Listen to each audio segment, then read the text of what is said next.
It would have been pointless for us to come to Korea to talk about car culture without getting in touch with enthusiasts themselves and seeing where they tune their cars and what kind of cars are popular here. So we've been invited into the Torcon garage, which is owned by Tony here. Hello Tony, how are you? Nice to meet you. Yeah. So he's going to tell us today a little bit about what kind of cars are popular in Korea, what kind of cars he tunes here, and he's been tuning cars for 20 years, so he should be able to give us a wealth of knowledge. Located an hour or so southeast of Seoul, the Torcon garage is hidden away in a semi-rural area, mainly to fend off noise complaints. They specialise in KDM cars and ECU tuning, and are well renowned amongst the local tuning scene.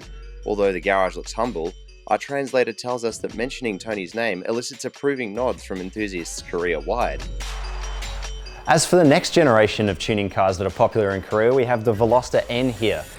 Tony tells me that a lot of people who were tuning Elantras before are now swapping them out for Velosters as soon as they can. So as the garage specialises in KDM tuning, it would seem that the Stinger here would be quite popular. We haven't actually seen many of them on the street, and Tony tells us it's because even with enthusiasts it's seen as quite expensive here in Korea.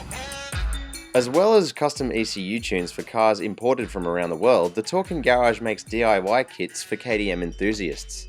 This Kia Forte was extensively rebuilt here and is now pushing 300 kilowatt, almost double its original output.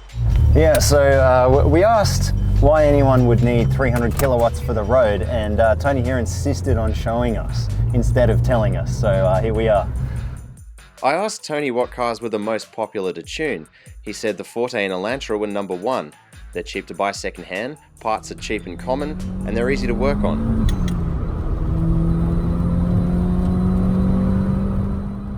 Let's say brisk drive made us ask how the police see these cars. He told us they don't care, speeding fines are only around $100 and police need a warrant to look under the hood.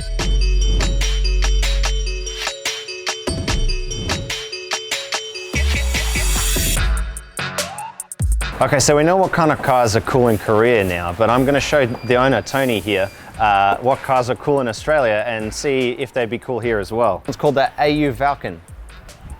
No. And this one's hugely popular as well. This is like a classic car in Australia. They call this the VLSS. What do you think? Popular in Korea?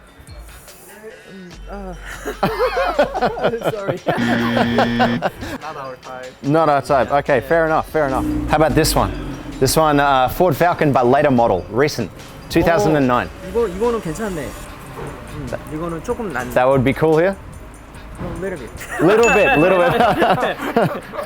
You gotta be careful now. I drive one of these. Lots of people on work sites like this one. Okay. HSV GTS. Pickup truck. Pickup truck. Well, not a truck, but it's like pickup car, right? They call it a ute in Australia. 뭐라고 말을 못 하겠네. 뭐라고 해야 돼?